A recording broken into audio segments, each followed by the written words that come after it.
نحمدہ و نصلی علی رسول الکریم اما بعد اعوذ باللہ من الشیطان الرجیم بسم اللہ الرحمن الرحیم یوم نقول لجہنم هل امتلأت وتقول هل من مزید وأزلفت الجنة للمتقین غیر بعید ھذا ما توعدون لکل اواب حفیظ من خشی الرحمن بالغیب وجاء بقلب منیب ادخلوها بسلام ذلک یوم الخلود لہم ما یشاءون فیہا ولدینا مزید۔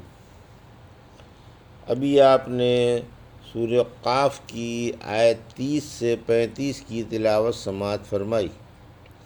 ان آیتوں کا ترجمہ اور تفسیر اس طرح ہے: یوم نقول لجہنم هل امتلأت وتقول هل من مزید آیت 30، وأزلفت الجنة للمتقین غیر بعید آیت 31، ھذا ما توعدون لکل اواب حفیظ آیت 32، من خشی الرحمن بالغیب وجاء بقلب منیب آیت 33، ادخلوها بسلام ذلک یوم الخلود آیت 34، لہم ما یشاءون فیہا ولدینا مزید آیت 35۔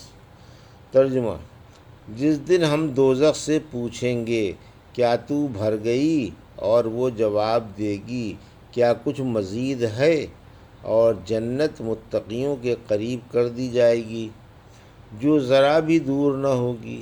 کہا جائے گا کہ یہ وہ ہے جس کا تم سے وعدہ کیا گیا تھا، اور ہر اس شخص کے لیے ہے جو رجوع کرنے والا اور پابندی کرنے والا تھا، جو رحمان کا غائبانہ ڈر رکھتے ہوئے اور رجوع ہونے والے دل لائے ہوں۔ ان سے کہا جائے گا کہ تم اس جنت میں سلامتی سے داخل ہو جاؤ، یہ ہمیشگی والا دن ہے، وہاں انہیں جو چاہیں گے سب کچھ ملے گا، اور ہمارے پاس زیادہ بھی ہے۔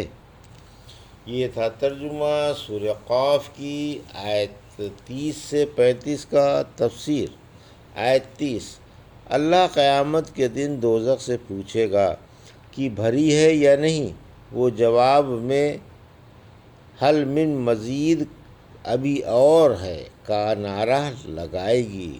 اللہ نے جہنم سے یہ وعدہ فرما لیا ہے کہ وہ اسے سرکش جنوں اور انسانوں سے قیامت کے دن بھر دے گا، لیکن وہ حل من مزید کا ہی نعرہ لگاتی رہے گی، یعنی ابھی اور جو گنہگار باقی ہیں ان کو مجھ میں ڈال دیجئے۔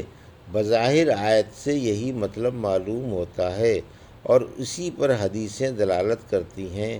رحمت عالم صلی اللہ علیہ وسلم نے فرمایا، گنہگار جہنم میں ڈالے جائیں گے، لیکن وہ حل من مزید ہی کہتی رہے گی۔ پھر جب اللہ اس میں اپنا قدم رکھے گا تو وہ بس بس کہے گی۔ رحمت عالم صلی اللہ علیہ وسلم نے فرمایا، ایک دفعہ جنت و دوزخ میں گفتگو ہوئی۔ دوزخ بولی مجھ میں سرکش و مغرور ہوں گے، جنت بولی مجھ میں کمزور و محتاج ہوں گے۔ اللہ نے دونوں میں فیصلہ فرما دیا۔ جنت سے فرمایا کہ تو میری رحمت ہے، میں تیرے ذریعے اپنے بندوں میں سے جس پر چاہوں گا رحم کروں گا، اور دوزخ سے کہا کہ تو میرا عذاب ہی ہے، میں تجھ سے اپنے بندوں میں سے جس پر چاہوں گا عذاب کروں گا، اور تم میں سے ہر ایک کو بھر دوں گا۔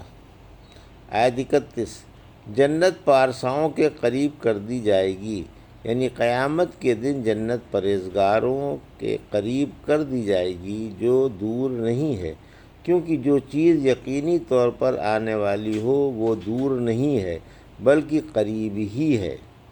آیت 32، اواب کی تفسیر: اواب یعنی رجوع کرنے والا، توبہ کرنے والا اور گناہوں سے باز رہنے والا۔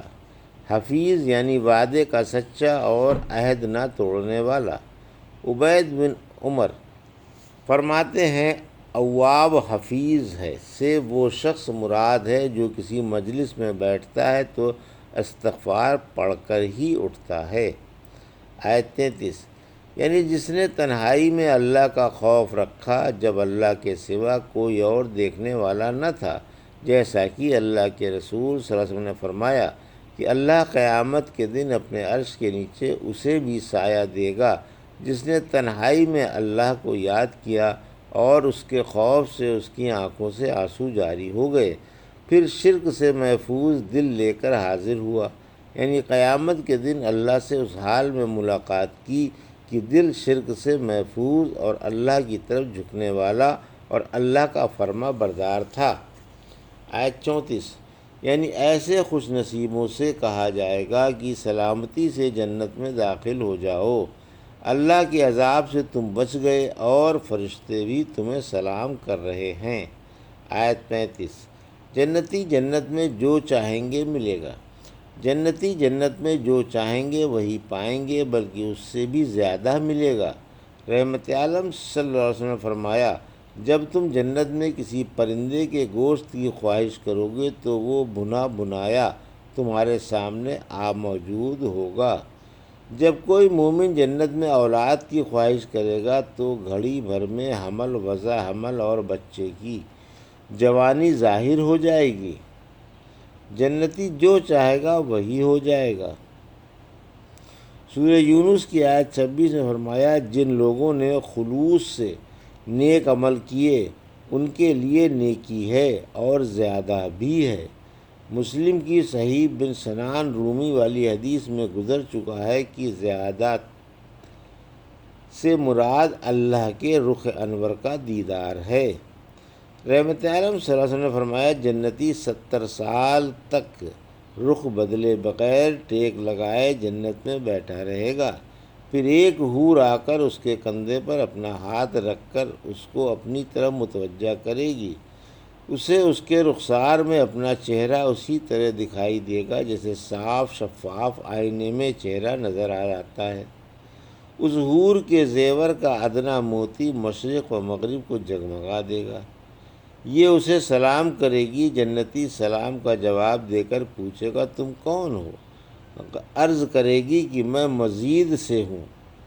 یہ حور 70 جوڑے زیبتن کیے ہوئے ہوگی مگر پھر بھی اس کی پنڈلی کا گودا نظر آ رہا ہوگا، یعنی اس قدر خوبصورت اور چمک دمک والی ہوگی کہ 70 جوڑوں کے باوجود نگاہ اس کی پنڈلی کے گودے کو دیکھ لے گی۔ اس کے سر پر تاج ہوگا جس کے ادنا موتی کی جوت سے مشرق و مغرب جگمگا جائے گا۔ یہ تھا سورہ قاف کی آیت 30 سے 35 کا ترجمہ اور تفسیر جو بھی آپ نے سماعت فرمائی۔ بارک اللہ لی و لکم فی القرآن الحکیم و نفعنا ایاکم بآیات الذکر الحکیم۔